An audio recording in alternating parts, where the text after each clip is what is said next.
Are you ready for some smart, plain talk on politics, Israel, and the law? It's the Andrew Parker Show. Let's roll.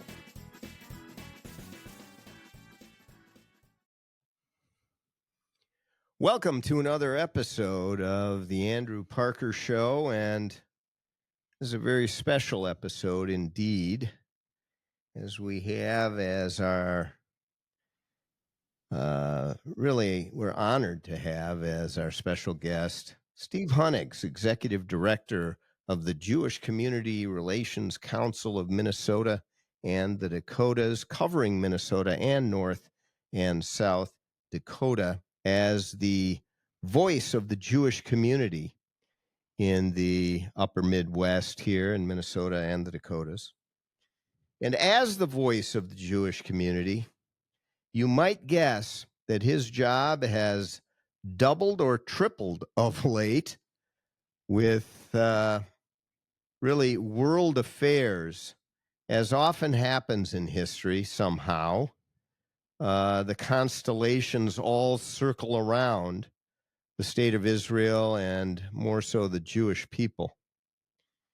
Even though there are but 14, 15 million of us in the world, it does seem to cause quite a hullabaloo now and again as people have us consistently above the fold in their own personal viewing of things going on. And that's no different today. Steve, welcome to the Andrew Parker Show. Great to see you again. I know you were on the Victory Hour a few times, our predecessor operation and show, and we welcome you here as this follows on my trip to Israel, discussions that we have had, numerous, regarding what has gone on in Israel, and recently having on Eugene Kontorovich on the Andrew Parker Show, who talked about a number of the current issues. But again, welcome, and I look forward to our discussion about Israel, the Jews, and beyond. Andrew, let me say to your listeners, thank you for having me on the show, and to Andrew's listeners, what a great leader he is in our community. Outstanding attorney, a legacy of a family, architecture, siblings who are prominent in our community, and a dad, a beloved dad, Leonard Parker, who was a liberator of the Dachau 45th Infantry Division, the Thunderbirds, right? And you can read many places online the story of Leonard's famous letter to his parents and living in Milwaukee about what it meant. And as you and I were discussing before, a scene, no pictures of it, but we can all imagine in our eyes of your dad being engulfed. I think engulfed is the right word, by Jews, desperate, destitute Jews, practically on the brink of death's door, now liberated by their dad, and they find out this is a Jewish GI, after being the victims, after being powerless in the face of Nazi terror and tyranny, and suddenly there he is. And what do they want? They want him to write his name, they say, in Jewish, in Yiddish, in Hebrew. What a powerful moment. I know you want to ask me about the centrality of Israel to the Jewish people, but right there, the Hebrew language, start there. From where did the Hebrew language arise? In Israel. It's our lingua franca throughout the world. Absolutely, and it's spot on. Steve and I are going to talk in a little bit about what my father might think about what is going on in the world today, and I've thought about that often, and I will day in, day out carry out what I believe he would have done if he were here, having had the life experiences that he had, as you've described so generously and accurately. Yeah, I do want to ask you, Steve. You are one of the most effective, one of the most intelligent executive directors of JCRCs that exist around the country, and have such a great command of both history and also current events and understand how to triangulate in order to bring factions together who may not otherwise talk. And you are just a master at it. And so I wanted for you to help our listeners understand in a bit different dimension what is the importance of the land of Israel to the Jewish people. Let's start with Israel's Declaration of Independence, written by David Ben-Gurion, first prime minister of Israel. What does one sentence say? It's the land from which the Jews gave the world the Torah. The ideological underpinnings of Western civilization, the morality of Western civilization, the history of the Jewish people, the histories of other peoples that engaged with the Jewish people. All started right there. Right there, as the Declaration of Independence tells us. And then what else does the Declaration of Independence tells us? It talks about the rock of Israel, Sur Yisrael. Why does it use that phrase? Because between the secularists and the religion, they couldn't necessarily agree on what they wanted to describe as the ultimate being, the being above us, right? But in the spirit of great compromise, the rock of Israel, because it can mean a lot of things: the history of Israel, the centrality of the Jewish people, the centrality of Israel itself. And so when we think about our dedication, our devotion to Israel, we think about our theology, we think about our history, we think about what it is that we have given to the world, and we also think about in the Declaration of Independence the promise of equality for all who live within its borders, which is hugely important because that is part of the civil rights mission of the state of Israel too. And it's why these claims of those carrying banners with deceit and lies about the Jewish people in Israel are so hurtful, particularly the lie of apartheid, the claim that Israel, of all countries, engages in or is an apartheid state. It just couldn't be further from the truth and a complete lack of facts or support whatsoever.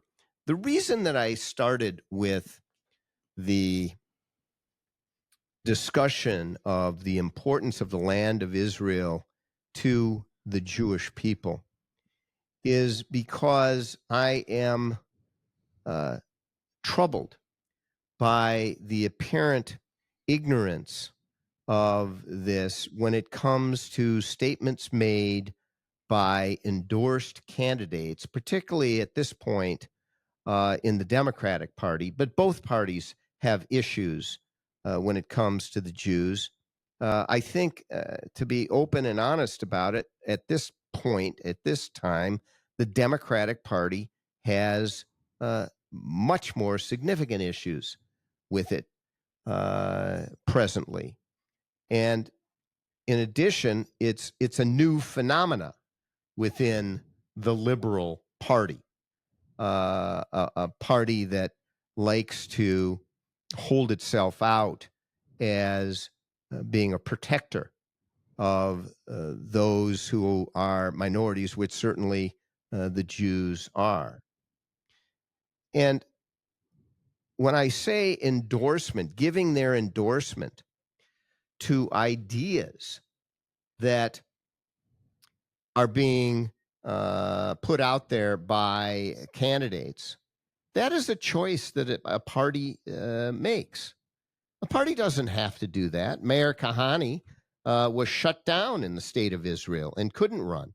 In fact, Itmar Ben-Gvir more recently couldn't run. And in the United States, likewise, parties can shun candidates who don't stand for what they stand for. And when it comes to discussion of Israel, discussion of the Jewish people, there are several in the Democratic Party that, quite frankly, cannot fit under the umbrella. They just endorsed this Zoran Mamdani out in New York, somebody who doesn't recognize the state of Israel as a Jewish state, and worse than that, or at least as bad. He takes a position on Jewish issues that are counter to any of the facts that underscore them. What do we do about this when it's become normalized to attack Israel and the Jews? I spent a year studying at the University of Warwick in England, 1983, 1984, my junior year abroad. And it's like law school.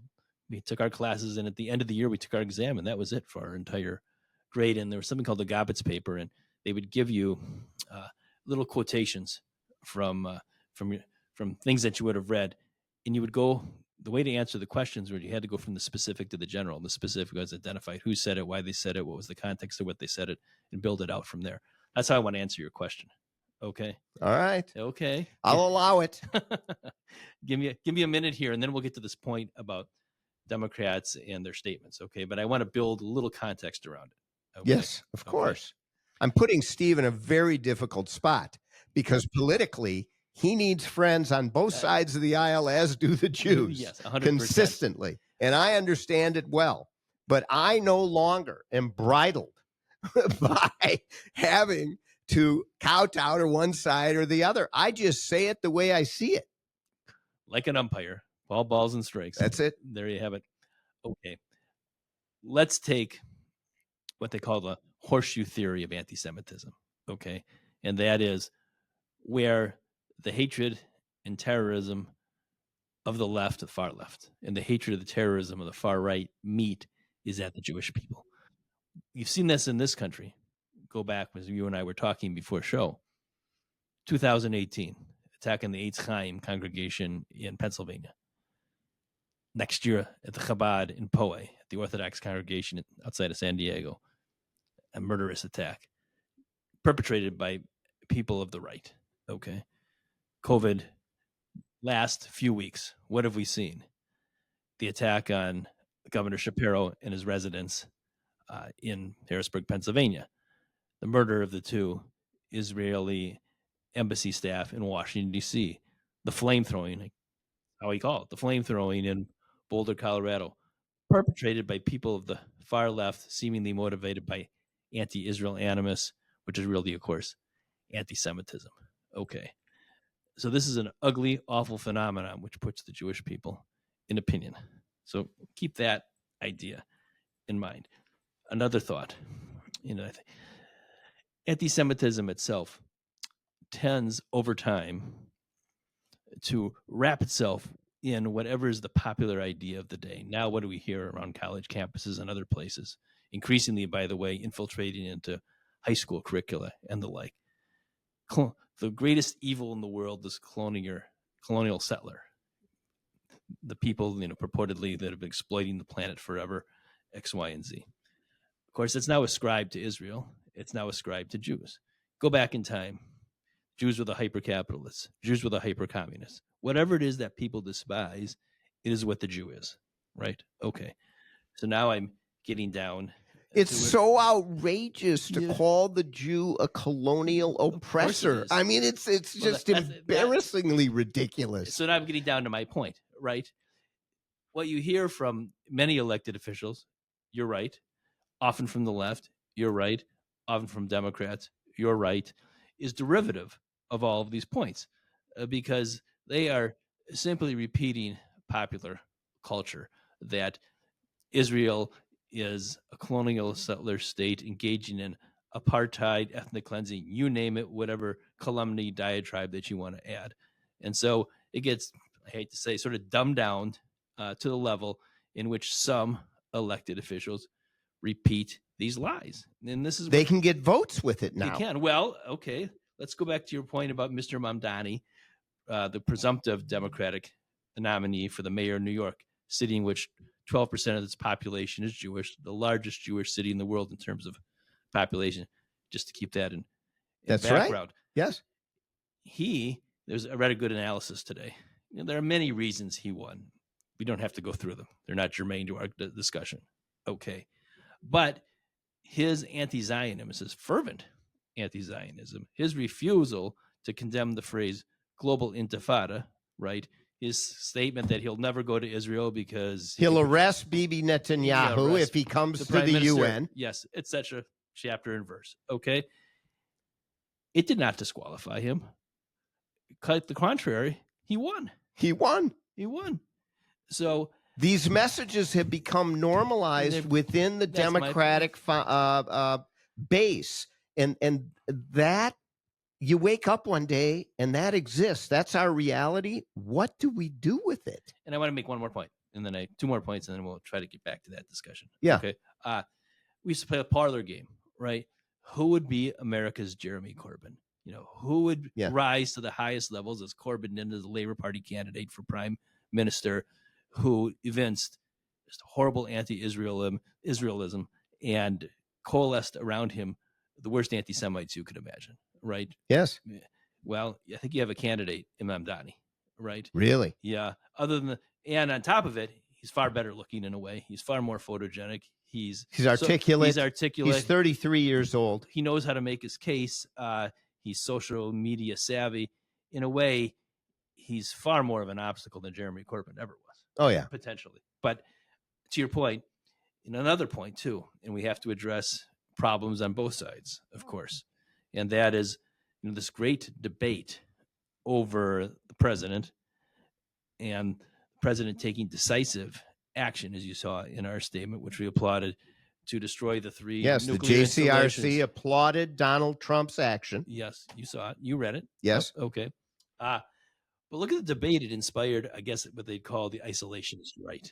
Okay. That's right. And sometimes the dog whistles, as you say, even coming from people like Tucker Carlson, they don't quite come out and say Jewish cabal, Jewish conspiracy, but they walk right up to the line. Right up to it. Tucker Carlson. They might as well say it. Millions of listeners, right? Yes. Andy? Millions of listeners. So they're trafficking in anti-Semitic conspiracy theories, right? You have the left, which tries to disguise its Israel hate, its anti-Semitism as anti-Zionism, right? And again, here we are in the opinion between right and left. But now to your question, we'll finally get to your question. This is a very Jewish discussion. We'll finally get to, we'll finally get to your question. We have to hold people accountable to the degree that's possible, right? B, it sounds trite to say education, but us at the JCRC, we are continually with our speakers bureau and every opportunity we can get, explaining to people the essence of Israel. That's why you started with this question. Explain to us, Steve, the essence of Israel. And a huge piece is, this is the land from which we came. This is the land, I'll repeat it again, Declaration of Independence, from which we gave the world the Torah. If you support Native American rights fervently, how could you be against the indigenous people in the land of Israel, which is the Jewish people? It is hardly different. I agree with you, because we're talking about liberation, national liberation, whatever the case may be. And on top of it, we've always been willing to compromise. I'll say we in the sense of those who are Zionists and support the Jewish people and support the state of Israel. You know the history better than anyone, but I'll say it here just for the benefit of all of our listeners. Territorial compromise, right? I mean, you can go back to 1937 and the Peel Commission report. You can go back to 1947 and the United Nations Special Committee on Palestine recommending partition. Partition plan. Yet again, right? You can see the Alone Plan after the 1967 war. Let's provide the national aspirations of the Palestinian people in the West Bank. Prime Minister Rabin, who was a fiercer warrior than Prime Minister Rabin in defense of his country, the general that presided over the 6-Day War, right? Chief of Staff of the IDF. Well, right? Menachem Begin was a pretty fierce warrior. Well, I'm not saying that. I'm not saying my point was he appreciated the importance of territorial compromise. Of course. Right? My point is, we see sovereignty and combined with justice and trying to find a way for two peoples to live together. We did the deal with Egypt. Yeah. We did the deal with Jordan. They both have stuck. Both land for peace ideals. Okay, you know what? I want to talk about something positive right now, Andy. Okay. And now, a word from our sponsors. Are you a business owner? Are you losing sleep because you feel your partner isn't carrying their weight, or because you no longer share the same vision or values? Are you no longer comfortable going into your own office? Are you walking on eggshells in the company you built? This is Chris Daniels, founding partner of Parker Daniels Keyboard LLC, a premier litigation law firm headquartered in downtown Minneapolis. For more than 30 years, I've specialized in business litigation and have helped hundreds of business owners resolve troubling business disputes. As a former certified public accountant, I get to the heart of the dispute, including financial issues. Business divorce can be messy, time-consuming, and costly, but doing nothing can cost you a lot more. Not just money, but emotionally, physically, and in your personal life. If you and your business partner no longer see eye to eye and you're eager to take a proactive approach and make a change, please call me at 612-355-4100 and schedule a consultation. Or visit our website at www.parkerdk.com. Looking to grow your wealth with exclusive opportunities? At True North Private Investments, they focus on alternative investments designed for forward-thinking individuals just like you. Explore private equity, private real estate, and private credit opportunities that go beyond traditional markets. And it doesn't stop there.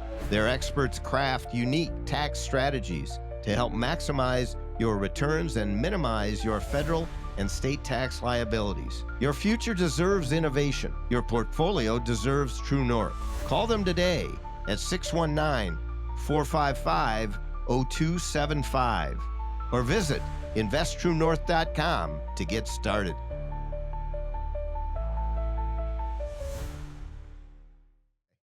I'm sorry. I'm proud of you to have gotten there, but Bring me positive. I'm bringing you positive. Okay, Yes. and I'm going to bring you positive. Let's look at the landscape of the Middle East Today. as it now stands. Yeah. On I'm June with you 26, 2025. I say we're closer to peace than we've ever been. Okay, you and I can go around. We can go around the map, right? Yeah. Yep. We can look to Egypt. We have a peace treaty with Egypt. Israel has a peace treaty with Egypt. Keep in mind, I will also make this point. You may disagree at some level, but that's why we have a good discussion. Yes. Then, I always believe that advancement in the Middle East is significantly because the United States is an indispensable and necessary partner to advancing of peaceful prospects in the Middle East. I don't disagree with that. Okay. Egypt, President Carter, hugely important in the negotiations. Well, he might have gotten in the way and they got it done anyway. Well, anyways, but it happened under his watch, right? Yes, it did. Okay. Fair enough. We agree on that. Syria, the despot. Do you realize, I want to put a figure out there, and I hate, in a way, to make an abstraction out of terrible human suffering. But Bashar Assad, I looked this up, the Syrian League of Human Rights, maybe that's not quite the right name of it, but that's just the name of the organization, murdered 202,000 civilians in Syria and fighting the civil war, of course, aided and abetted by Iran. Yeah. Now that regime has fallen. Okay, good thing, right? Yeah. Jordanians are always in a difficult situation given a country that is significantly Palestinian, but nevertheless pro-Western in its orientation and maintaining a peace treaty with Israel. But that's good. Okay, we've got a peace treaty out of Jordan. Iran has never been weaker, right? Yeah. Thanks to the incredible work of the IDF, the incredible work of the United States Armed Forces. As the president said, the partnership, and he was explicit in calling it a partnership. Oh, yeah. We know what it's like. We have deep ties at JCRC to our Minnesota National Guard. Right? Yeah. And the North Dakota National Guard and the South Dakota National Guard, because we realize the importance of our neighbors and our friends in defending us. Yes. Democracy and decency here at home and far abroad. We've had many overseas deployments, the Minnesota National Guard, into the Middle East over the years. But Iran is now a military shell of itself, right? Israel and the United States controlling its airspace, its nuclear facilities significantly damaged to the degree, time will tell, but significantly damaged. So then you have Iran gratefully weakened. You have Hezbollah. Maybe the greatest victory of all was the destruction of Hezbollah in its infrastructure. Gives Lebanon a chance. Gives Lebanon a chance. The Lebanese are crying out for liberation. Yes. Right? But what the destruction of Hezbollah did was provide Israel the opportunity to strike at Iran without having to worry about it. That's Northern right. Front. Northern Front. And then Hamas, we haven't mentioned it yet. Shame on me. We've got to get our hostages home, right? Yeah.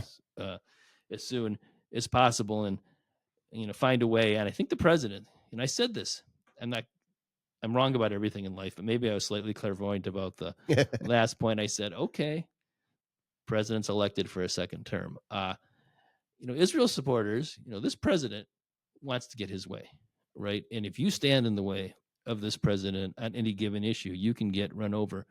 And the president wants to be seen as the great peacemaker of the Middle East, and he's gonna put his thumb down on Bibi too. And he will. But gonna, that will not be difficult, because the president understands that Israel's interests are in the interests of the United States. He doesn't, unlike Tucker Carlson. Yes, unlike Tucker Carlson, that completely dismisses the value of Israel to the United States. Significant value. I'm talking about monetary value, invention, innovation value, life value, and values value. Yes, well, in the Middle East, meaning democratic state. Let me offer the following to you, just because I know you love history. And, Charles Lindbergh, the great aviator from Minnesota, who single-handedly changed the trajectory of international aviation by flying solo across the Atlantic, became one of the great heroes of our ages. But he had a dark side. And that dark side was particularly apparent during the debate over isolationism versus interventionism. It became increasingly overwrought, and he made it his most notorious speech on September 11, 1941, when he said that there were three groups who were leading the U.S. to war: the Brits, the internationalists, and the Jews, right? And he said it was happening because the Jews controlled, does this sound familiar? The press, Hollywood. We control it all. But the point I want to make is today's Charles Lindbergh is Tucker Carlson. Yes. Right? And all you have to do is change Britain to Israel, right? Lindbergh disliked Britain intensely.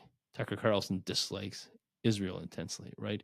Just change the name from Lindbergh to Carlson. Lindbergh had a huge pulpit in his time. He was probably the most famous American after FDR. Yes. Tucker Carlson, tens of millions of followers, right? Yes. So interesting to see how that isolationist strain often walks right up to the line of anti-Semitism, whether it was 1941 or whether it's 2025. The Republican Party has a few who follow the quote-unquote teachings of Tucker Carlson. But the base of the party is many more. And so it could well be growing, that isolationist, anti-Semitic, I would call it, base. But at this point, what we really need to focus on is getting rid of Marjorie Taylor Greene, as well as Thomas Massie, and in the Senate, maybe Rand Paul. But beyond that, the Republicans are solid behind Israel. I think the polling data reflects it too. There's been, again, it kind of passes before your eyes with everything to read. But I believe I saw, stand corrected if I'm wrong, that one of the pollings about people's responses to the 12-day war and the United States intervention in the 12-day war was, of course, breaks down politically. Republicans generally favor, Democrats generally against. But within the Republican side, 2/3, 3/4 supporting it, right? Yeah. So, as we sit here and concerned about, does Tucker Carlson have growing influence? It appears, to your point, that the Republican base is rock solid behind Israel. And you see the opposite in terms of growth in the trajectory in the Democratic Party. And I don't say it to denigrate the Democratic Party. I say it because it is concerning, and we cannot ignore it. And we ignore it as Jews to our own detriment. And if we continue to go to slaughter as sheep do, there is going to be a slaughter.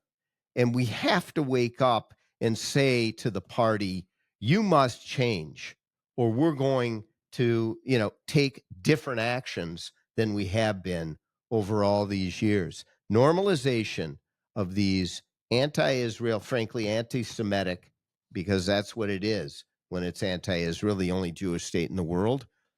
Uh, when you kowtow to that and allow it to happen and continue to go to the polls as a reliable source for votes and support, you are going to end up with Mamdanis in the halls of Congress and worse. Or as I see, Jeremy Corbyn's. Or Jeremy Corbyn's. Yeah, okay. Very good example.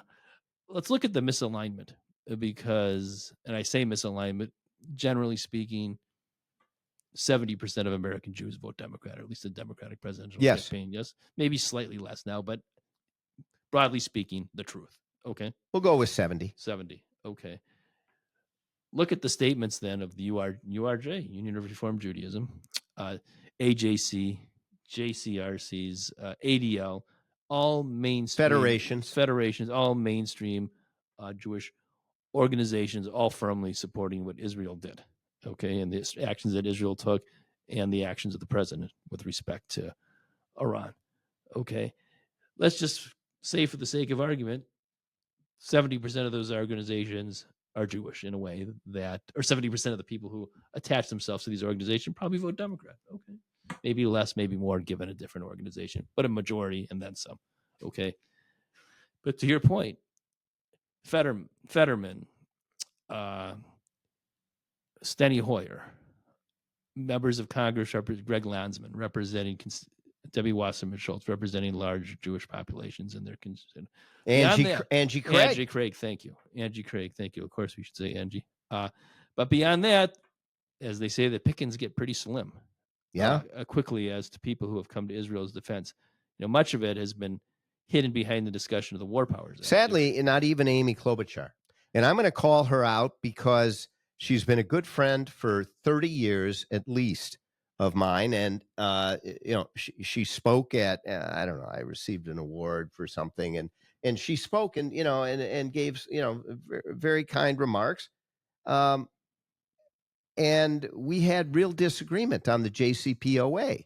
I say Donald Trump believes in bringing peace by dropping bunker busters, and Barack Obama believes in bringing peace by turning to page 150 of the treaty at section 5.2 small a Roman 2. And that's his determination of peace. Of course, he adds in 150 billion to the Iranians as well. Quite different policies between them. But Amy Klobuchar and all the Democrats, almost, save 4 or 5, supported believing that they could bring Iran to where Iran is today through a piece of paper. It just wasn't going to happen, aside from the fact that piece of paper had, created the pavement, the path to a nuclear bomb. I mean, when our community was somewhat divided on the point, where my well, you and I agreed. Yeah, yes, we did. I want to be a little careful here, okay? You need to be. We're having a healthy discussion, right? And it's a good one, and you're so well informed. That's why it's a pleasure to be on this show. Let's take care, though, of a point that you made earlier, and that is supporting our friends. Our friends aren't always in lockstep with us, right? Oh, true. But Amy, it would be easy for her to be supportive of this. I mean, I will lay my cards on the table. She's been a friend of mine for many years. I know. Like you. We like our friends. We trust our friends. We work with our friends. We realize that they're not always going to be on the same page with us. One could argue back and forth about the JCPOA. Okay, fair enough.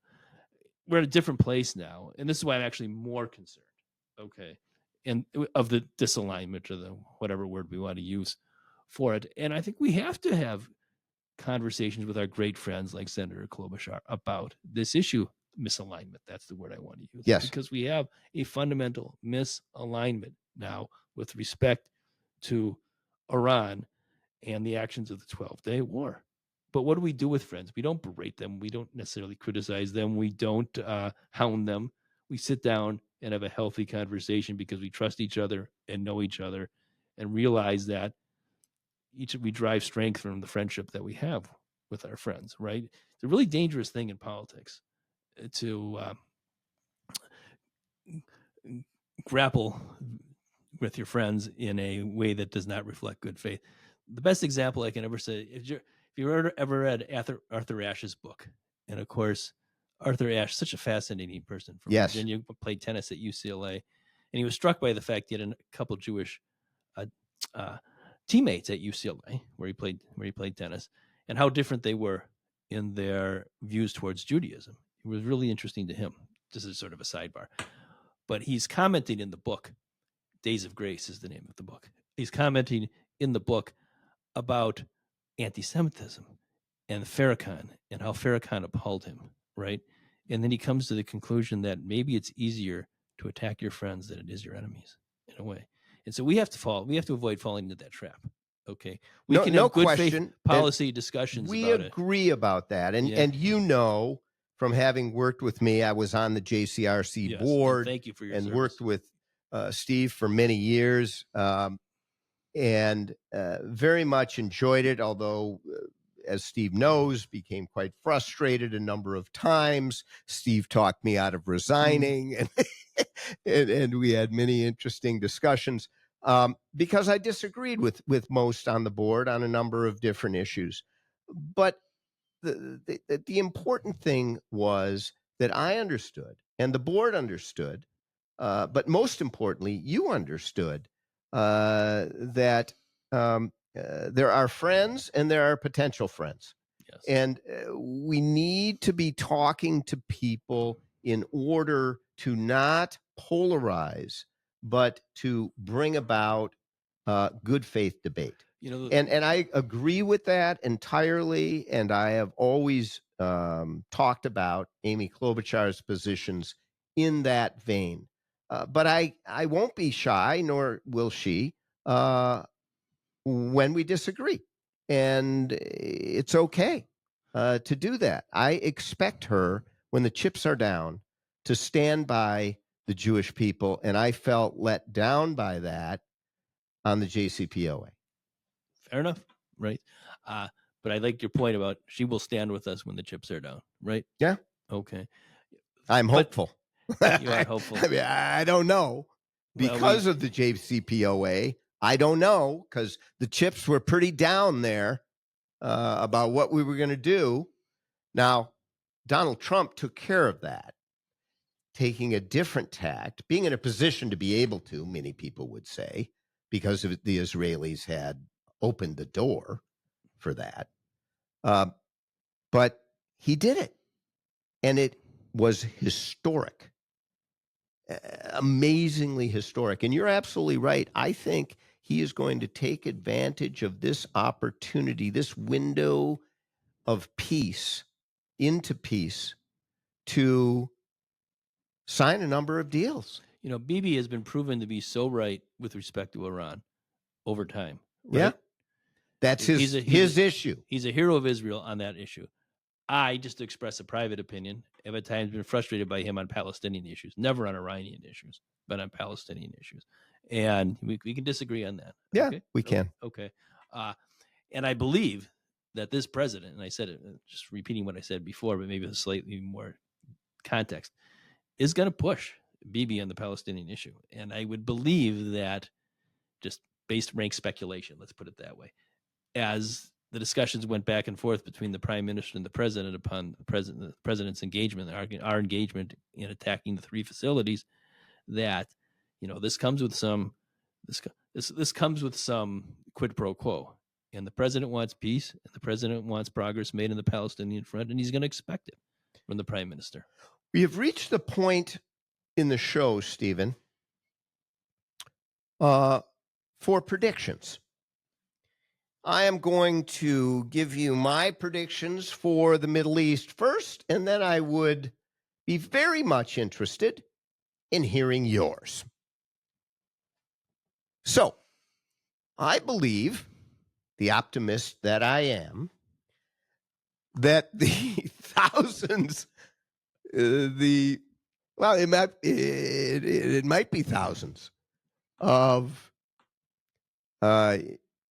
years of combat, military combat in one form or another that the Israelis have faced may be coming into a golden age of peace. I think that the Israelis, however kind of arm's length sort of peace they might get with Lebanon and even Syria, is a real potential. It may expand to Iraq once the Saudis also sign on the dotted line. And then it could go through the Gulf states beyond what has already occurred in the Gulf states to a more formal peace, even with Sudan. And once all of these things have occurred, what are you left with? You're left with Iran hanging out there and the Palestinian issue. I think it would be a mistake to deal with the Palestinian issue before all of those peace arrangements have been cut. Because once they are cut, the Palestinians will stand alone. They won't have a place other than Western Europe to prop them up in their terrorist ways, and they will turn to peaceful ways. And once they turn to peaceful ways, they have a peace partner in Israel. They always have. You know that. I know that. The Western Europe doesn't know that. And so what Western Europe, and unfortunately more so the Democratic Party in the United States, have moved to is rewarding heinous conduct by the Palestinians, having them believe that they can destroy Israel with others' help, or they can shift the landscape in a way that favors them through terrorist activity. Once these peace deals are done, they may cease having that perspective and come to the table in a serious way. Same with Iran. It may take an internal regime change for Iran to shift, because don't be mistaken, this continues to be a genocidal, tyrannical regime made up of religious zealots who don't strive for peace. They strive for conflict. That is what their teachings have been and are about in their twisted sort of way. And so we're dealing with them. Let's not act like we aren't. And what does that mean? They need to be removed, but it needs to occur internally. So that's kind of the order of what I am seeing. And if that happens, it's going to be peace in our time. And Donald Trump may be able to take a victory lap on that. You want me to respond? Yes. Okay. How much time do I have? You have as much as you need. Premise mine, you and I may have a little bit of disagreement on this. I think nothing is bolder than Israel with respect to Iran. If you're a Jew, you should be filled with pride over what Israel did with respect to Iran at multiple levels. Leave it at that, okay? We can take chances, we, Israel, at the right time and the right moment with the Palestinians. That's a premise. Okay, put that aside for a minute, okay? 73 war. Israel's taken badly by surprise. This is the Syrian Yom community- Kippur Yom Kippur. War for everyone out there Yeah. who doesn't follow. Yeah, thank you. It's a horrible first 4, 5, 6 days of the war. Israel rallies. What comes out of the 73 war? Direct engagement with Egypt. Yes. That was Golda Meir's great gambit, was telling Nixon and Kissinger, if you want the Third Army to survive and supplies to reach the Third Army, Egyptians have to deal with us. And Sadat said yes, and that was the road to Jerusalem, 1977. 77 and signed in Yeah. 78. Yeah, that was hugely. 82, right? Let's go to the Lebanon. Lebanon War, 82, and Israel absolutely destroying the Syrian radar air defenses. The dogfight when they shot down 82 MiGs to one loss of one Mirage jet.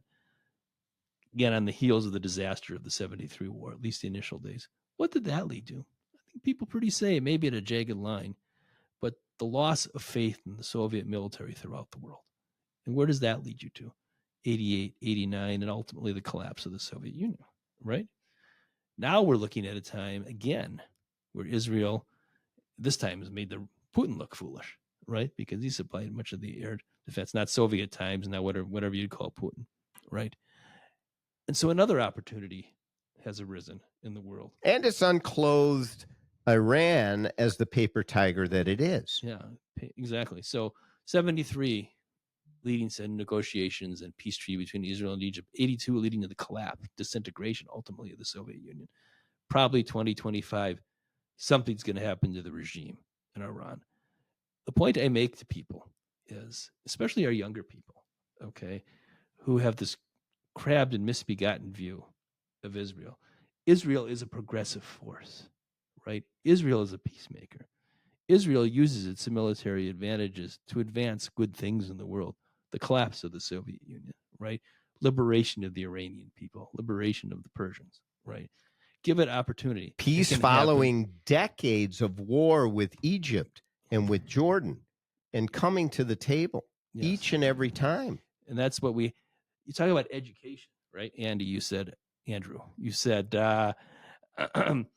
we need to educate. Well, these are precisely the facts upon which we have to educate people, and including our Democratic office holders with whom perhaps we're temporarily disappointed. Let's go back and review the facts with people. And by the way, let's not Schweigewald. Let's help ourselves. Let's build our coalitions, right? I hear so many people saying, aren't you disappointed that people haven't come to our side? People are allies. Well, maybe yes. But okay, what does that mean? Well, you better redouble your efforts to get out there into the community and tell our story, which our Speakers Bureau does so well, which my entire amazing colleagues at the JCRC do so well. So we have no time to sit here and feel sorry for ourselves. We need to act. I entirely agree, and that's where the JCRC comes in. Stephen, I want to give you an opportunity to talk about the JCRC. What is the voice of the Jewish community up to? What are the pillars of focus of the organization as well? Thank you, Andrew. As a former and loyal board member, I appreciate it very much. Very important organization. First, as I was saying before, I have outstanding colleagues. They do an amazing job. Did you see the piece yesterday? That talk Sammy about wrote? that piece. Sammy Rachamim wrote with an Iranian... Ali Zeta. Yeah. Who's a really dear friend. Yeah, talk a little about that. Because I think actually it's a portal into the work that we do. Yeah. Okay? Yeah. For folks that might have missed it, Tuesday, it ran Tuesday in the opinion strip. page. Right? Yes. Yeah. And it was talking about Sammy, my colleague, is of Persian from his father's side. Okay? Yeah, I've got it right here. Yeah, perfect. Ali is a businessman in our community, born in Iran, eventually made his way to the United States. We've developed a friendship over the years. Last 2 years, we've held our Hanukkah party at one of his event centers, and it's been fabulous, wonderful. He has such a strong heart for the Jewish community and for Israel.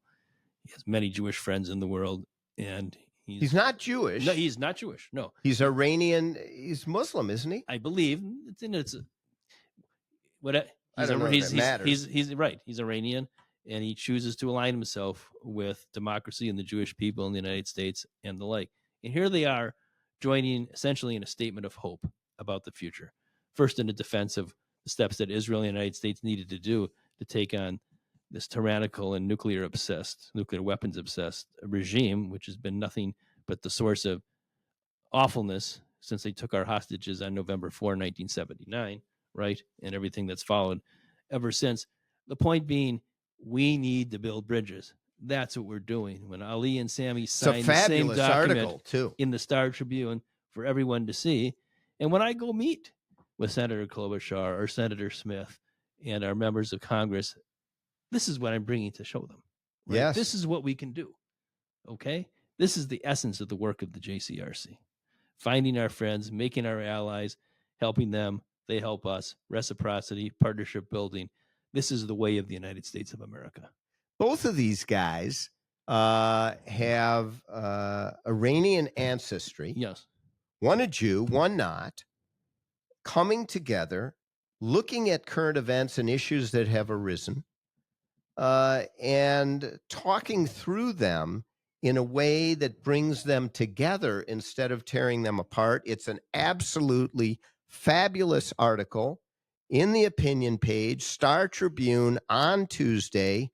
Go get it, read it. It's going to educate. And that's one of the things. It's a pillar of the JCRC doing educational. So what is some of the other educational programming that we have here? Let's start with this. Good news. Remember, I tried to start with good news, and we'll add You more. always do. Always do. 60th anniversary of the Nostra Aetate. What is the Nostra Aetate? That is the Vatican document of 1965, which ushered in a new era of Catholic-Jewish relations. Nostra Aetate in Latin means in our time. And it was an encyclical fancy. So it was 60 years ago. 60 years ago. We're about to celebrate our 60th So that anniversary. wasn't my time because I was alive 60 years ago. Yes. in our time. Why has this been so important?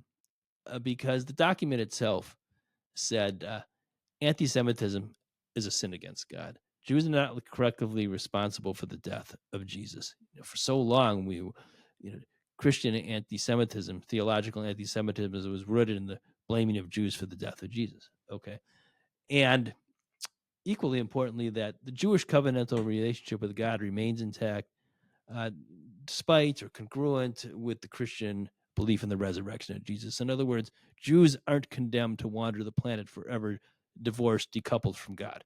Huge, huge advancement.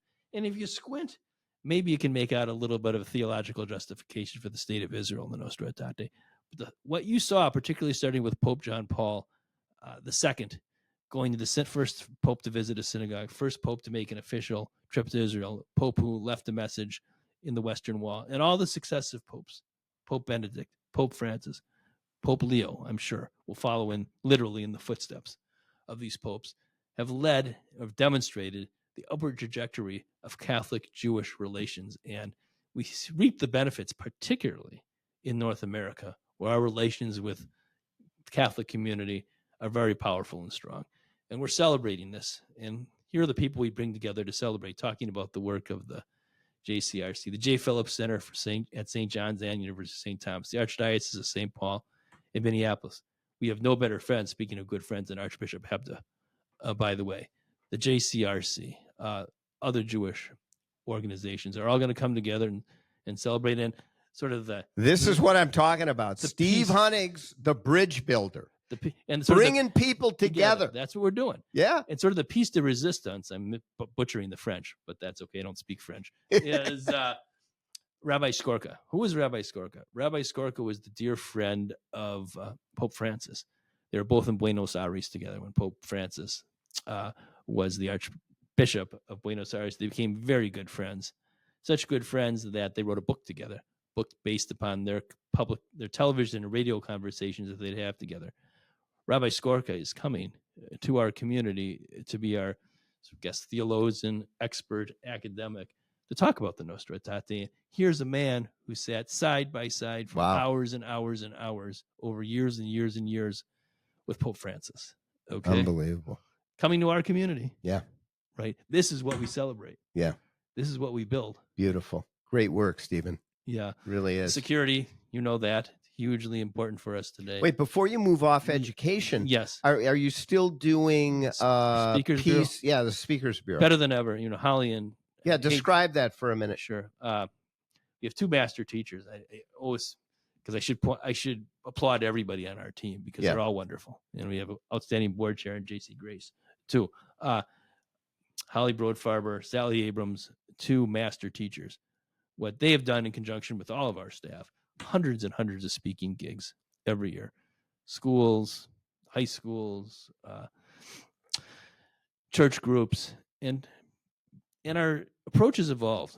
Interestingly, we work with the Weitzman the Weitzman The Museum. focus is talking about the Middle East. It's a lot of different things now, right? It's beyond that now. Yes. Because it used to be about the peace process.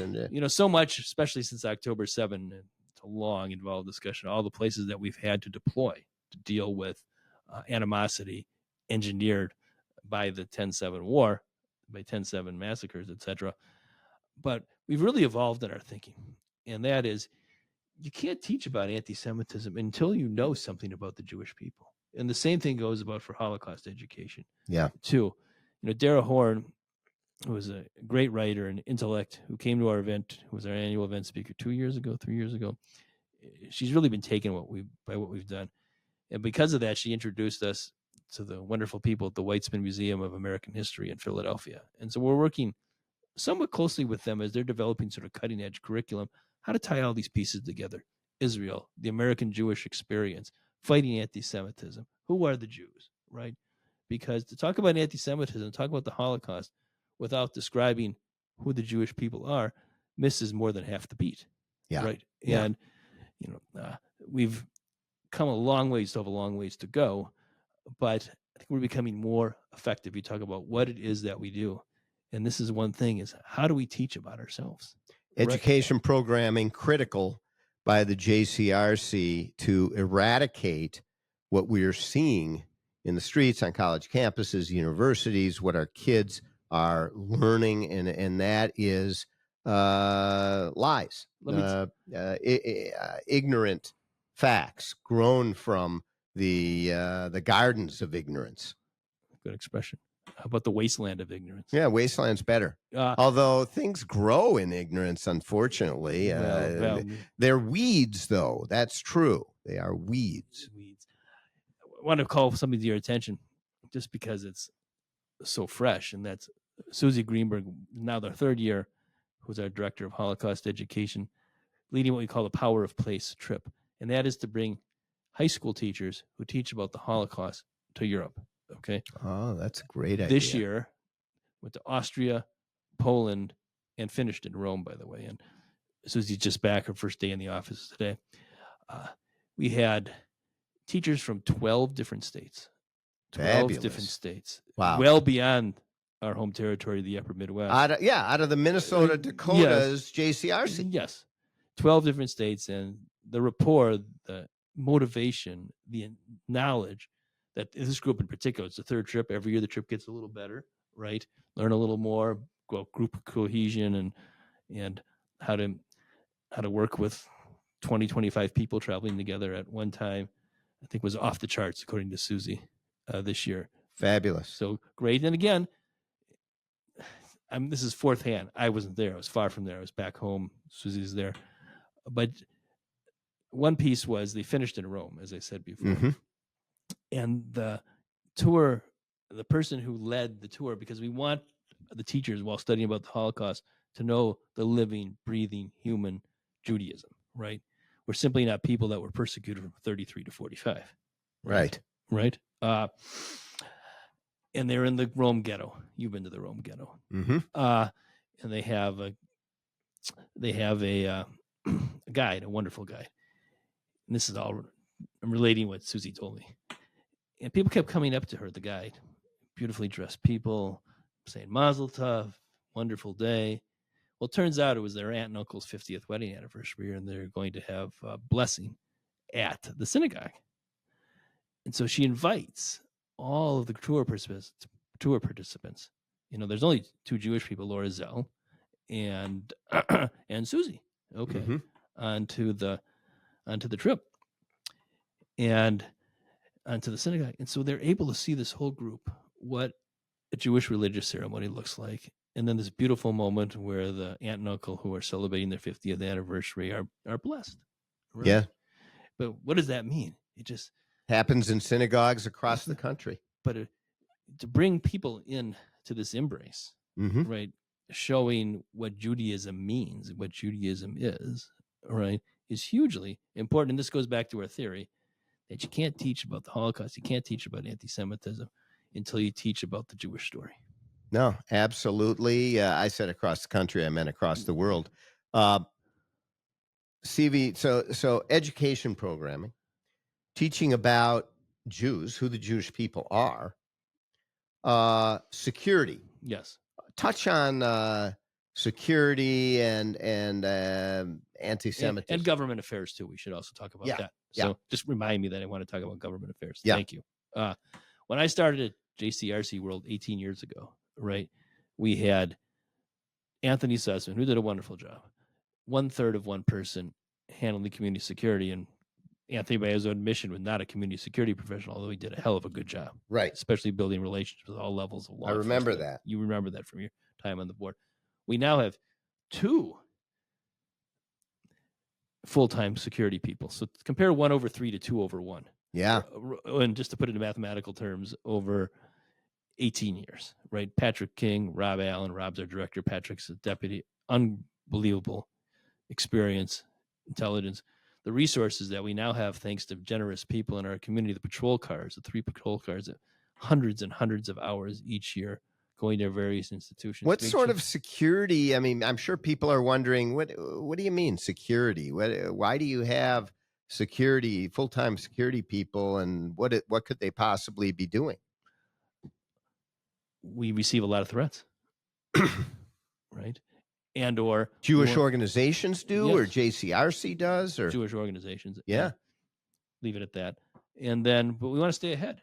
We want to make sure we are always in the best practices realm. So right? If there's a big speaker that comes to town and an organization puts on a big Jewish event, or you're going to have security there. Of course. And you could call the JCRC to get that security. That's right. And that's the service that we provide to the community, everyone in the community, right? To the extent that we have resources, etc. But we've been, thanks to the generosity of many people in our community, we have a wonderful community security steering committee. Jack Fitterman is the chair of that, in which we have law enforcement professionals who are very dedicated to our community, and even more, since we have Rob, we have Patrick, who do a fabulous job, but then we have a community security steering committee that adds their expertise. Right? So you have relationships with the municipal police departments. Oh, yes. Across the metro. Especially certain communities where we have large numbers of our institutions and people living, right? Relationship, what's in our name, as they say, is critically important. Same goes for government affairs. Ethan Roberts has done a terrific job over the years. He's now the deputy executive director too, on top of everything else. One of our success stories has been JF&CS, Jewish Family and Children's Service. Okay? Yes. And why do I point that out? Because JF&CS serves as a non-Jewish clientele too. It's a give back to our community, because we think describe what JFCS does. In this Jewish Family and Children's Services provides all manner of social services to our Jewish community, but they also work with the non-Jewish community too, because that's important.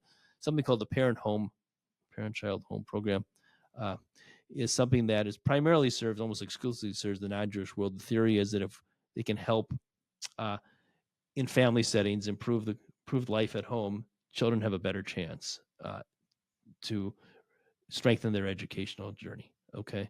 And something that JF&CS has been very proud of over the years, and we're very proud of that. But where we've been able to help in our way is provide a stream of legislative funding for it. Okay.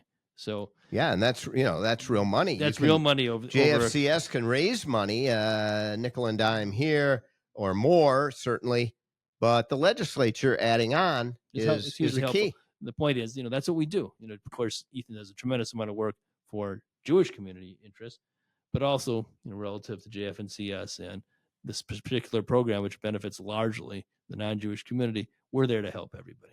It's outstanding work.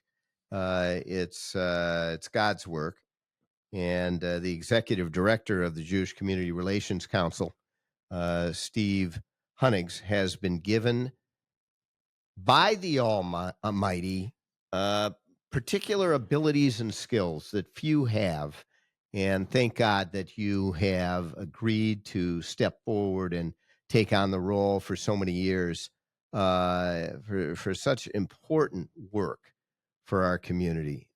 We thank you, Stephen. I thank you for a wonderful hour spending with us on the Andrew Parker Show, and let's do it again. Let's do it again. If I can have one last word, and that's to remember all of our executive directors. Okay. Sure. Sam Shiner, who was a towering figure, right? When we can talk about the Lindbergh and Sam Shiner story someday, maybe next time I come on the show, if you're so Yeah, gracious to have me on again. But what he did, he had a pittance of resources. He was a boxer. He was a member of the musicians union. He was a lawyer, and he was absolutely fearless. At a time Sam Shiner. Sam Shiner. I remember the name. Mort Rywick, Brenda Berry, Oh, yeah. Jay DeCath, Steve Silberfarb. Yeah. I And Stephen Hunegs. Well, I work on the platform they built, right? And this whole community built, right? Just let's keep that in mind. It's a great group. It's a great group to be associated with as executive director, Steve. And again, we thank you very much for joining us on the Andrew Parker Show. And folks, listen, go to the andrewparkershow.com. Go there now, subscribe. There are many more episodes. We're well over 400 episodes now.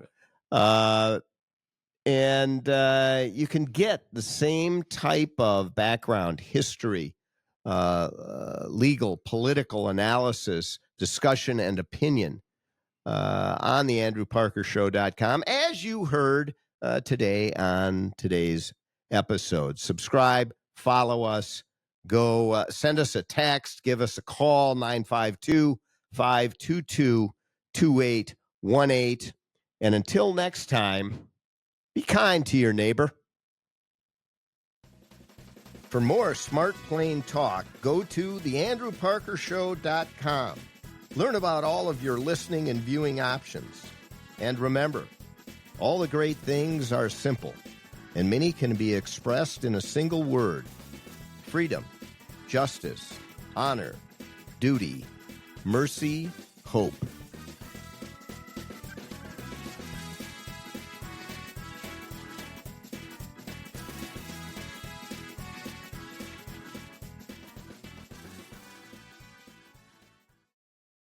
This episode of The Andrew Parker Show is sponsored by Parker Daniels Keyboard and True North Private Investments. Mark Twain once quipped, "A lie can travel halfway around the world while the truth is still putting on its shoes. When you are lied about and it spreads, the resulting mayhem and destruction can be, and often is, disastrous." Hi, this is Andrew Parker, co-founder of the Parker Daniels Keyboard Law Firm. I recently handled a high-profile defamation lawsuit on behalf of a luxury home real estate agent whose business was decimated by falsehoods spread about him. After nearly 2 years of litigation and 2 weeks of trial, the jury came back with a verdict of more than $2 million for our client. Parker Daniels Keyboard. We litigate cases, we try cases, and we win cases. With a record of excellence in achieving extraordinary results, Parker Daniels Keyboard lawyers have consistently won huge verdicts for its clients in the areas of defamation, civil rights violations, regulatory battles, and intellectual property theft. For wise counsel and winning results, contact us at Parker Daniels Keyboard, premier law firm in downtown Minneapolis. Are you a high-income earner or a business owner looking to secure your financial future? At True North Private Investments, they focus on helping you break free from the limitations of traditional investments. Diversify your portfolio with private equity, real estate, and credit opportunities built to thrive in any market condition. Plus, their tailored tax strategies are designed to help you keep more of what you've earned. Your success deserves a smarter approach. Choose True North to grow, protect, and optimize your wealth. Call them today at 619-455-0275 or visit investtruenorth.com.